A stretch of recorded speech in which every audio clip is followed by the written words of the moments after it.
Alright friends, so here we are in Somnium space, well into our third week of readings for the Mirror Box book tour. The book tour that spans the metaverse.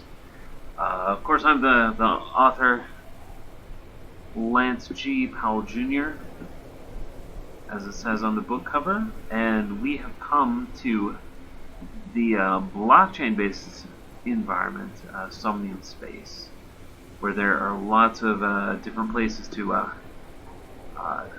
rent and call home within this metaverse. But like as I logged in, I did notice a couple things. One is that the weather is very harsh, and two, that it is dark. So we are doing a reading in the bitter cold at the end of night. Because one thing I do know about Somnium space is it has dynamic lighting, so it has day and night cycles, and I've fallen right in the middle of a night cycle. But I wasn't aware of the weather cycles also, so yeah, it is cold, and I, as an avatar, am very underdressed. So I'm coming right on time, because I did point out on the webpage that we should look for this lighthouse, excuse me. And from this lighthouse we're going to do the reading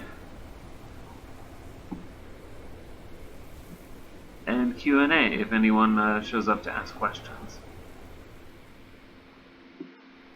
So, Somnium space. Well, I found that where there are a lot of investment activities happening within a virtual world, they don't have a very large population at times. So I don't know if anybody's going to come organically. People who are aware of my work may not feel like downloading it. So it will just be me and the YouTube crowd. But that is very okay. That is very okay. We have a lot more dates ahead. I think the next one will be in Anyland coming this Sunday. And I'm very much looking forward to that.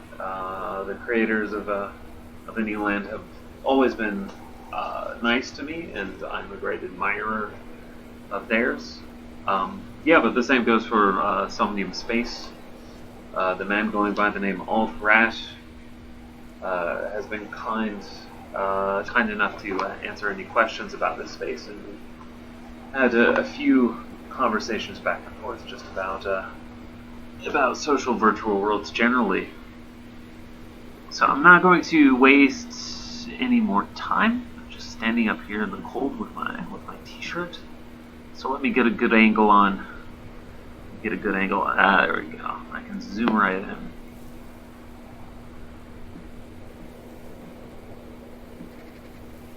Yeah, I'm going to stand here facing the lights below.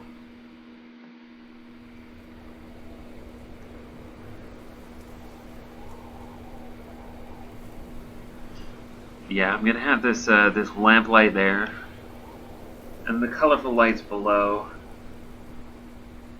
creating a very nice scene. So what I'm going to be reading is actually a dream sequence. A dream sequence from my novel Mirror Box.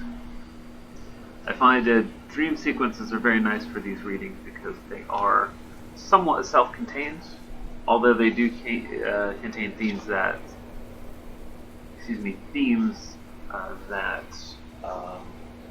like appear in other parts of the book. So someone who's reading the novel will get more out of the readings. I find that the scenes themselves are that are presented within dreams are very enjoyable, contain kind of silly and interesting characters, and generates a high amount of intrigue. So as soon as I find my page, we can start. And I just have. Let's do it. Alright, so reading from Mirror Box. As I trounced through the pebble beach, the sun was setting at my back. It was a humble, low-burning sunset that you wouldn't find on any postcard, but the subtle beauty filled me with high spirits. Seagulls were huddled on the small stone watching the scene while an arctic breeze tossed my hair and pressed me to button my camel hair coat. A short walk down the hill, there was a watchtower with a flattened conical roof perched atop a solid gray cliff. Nightshade was cast over the earth, and the light of the watchtower flicked on strangely as if it were an old basement light with frayed wiring. I walked towards the cliff. Quickly arriving at the base, I met with the 300 or so steps that climbed the rock face. I shrugged and climbed the steps patiently and tirelessly, with my eyes always at the next step. My legs felt the strain, but it didn't argue with each step as it should have. Pebbles often tumbled over the side, and the wind's howling was systematic, more like a sound effect CD than an act of nature. I don't look down until I arrive at the top, and even then it didn't spark a reaction in me, as if weakness and mortality no longer held any meaning to draft. I emerged into the main room, meeting with another sparse decor. From within, the room was square, with stone pillars at each corner and glass walls on every side. Central to the room was the man-sized light that cast a rotating bidirectional beam like a lethargic ambulance light. The light was encased in a glass tube that stretched from floor to ceiling. It struck me full on the face, and I threw up my arms to protect my eyes. The light seemed to linger on my face, as if it were getting acquainted with me. Before my sight returned, I heard a sharp creak near the glass while facing the sea. Through the blinding stars, I could see the vague outline of a man rising from his chair. A strong, white-haired voice called, "Ah, come in, lad." After a second, I make out 2 rocking chairs sitting beside each other, a human wingspan apart. They were turned inward 45 degrees, and so a person could face their companion and the sea. The old man was smoking a hand-carved pipe, and his tobacco smelt of burnt licorice. His left eye was kept narrower than his right, as if assessing the value of precious gems, and his bearded chin protruded sharply outward, giving him a passing resemblance to a pelican. Nearing him, I said, "Thank you. That was a long climb." "Yes, that is, he responded, rocking in his seat. Were you expecting someone? I see you have an extra chair." "No, I weren't expecting no one in particulars." "Oh, okay."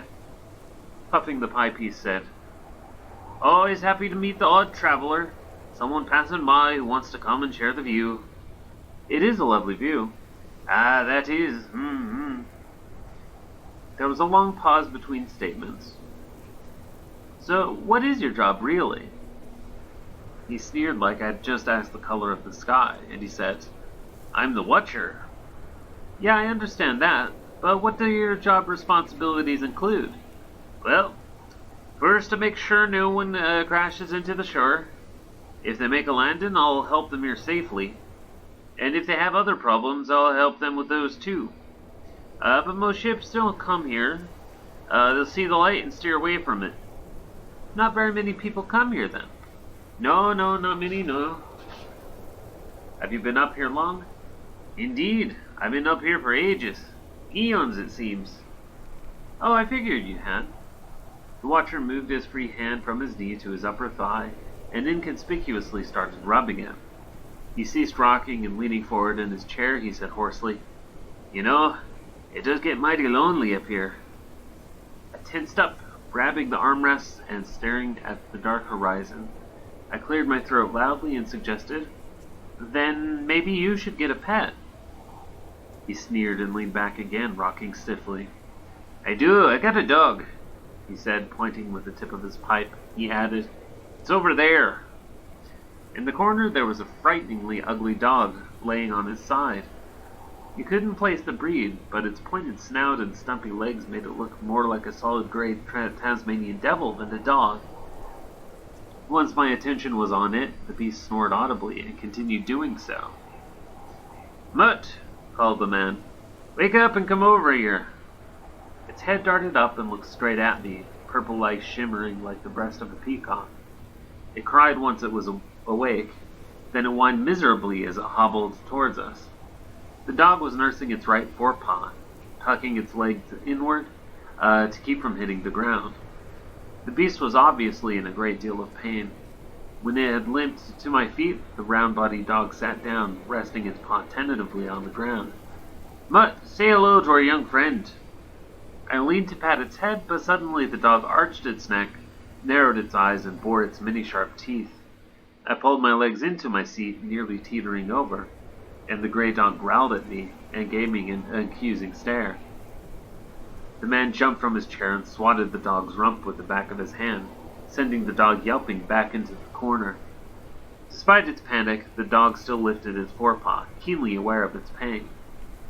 Forgive me for that. Usually a nice dog, but once in a while it gets something up its craw. It's harmless, though. Wouldn't really bite you." I heard a soft growl from the corner. "That's fine. He's just startled me a bit. What's wrong with its paw?" I can't really say. About 2-3 weeks ago, the damn thing started limping for no reason at all. Day by day it started getting worse. It doesn't even like to put its foot on the ground anymore. If you touch it, the dog screams. So I can't say what's wrong exactly. Maybe it got bit by a crab or stung by a scorpion and now it's gun-shy. Maybe you should send it to a therapist. Yeah, could do. He answered. We both turned to the view as clusters of stars lit the sky and reflected the sea along the waning crescent moon. The watchtower light struck us full on the back every half-minute for those moments, nearly drowning us in light. After much delay, I thought about the foolishness of suggesting a pet therapist to a man who works in a watchtower. He probably agreed just to give the impression he was a responsible owner. The social gap between us suddenly seemed too much to bridge. I leaned forward and lifted my right hand with the intention of shaking his goodbye. But he said, "Rest a while more, friend. Show's about to start." Taking my seat again, I repeated, "Show?" That's a teaser, so you should buy my book to learn more, or show up to a reading and just ask me if you want.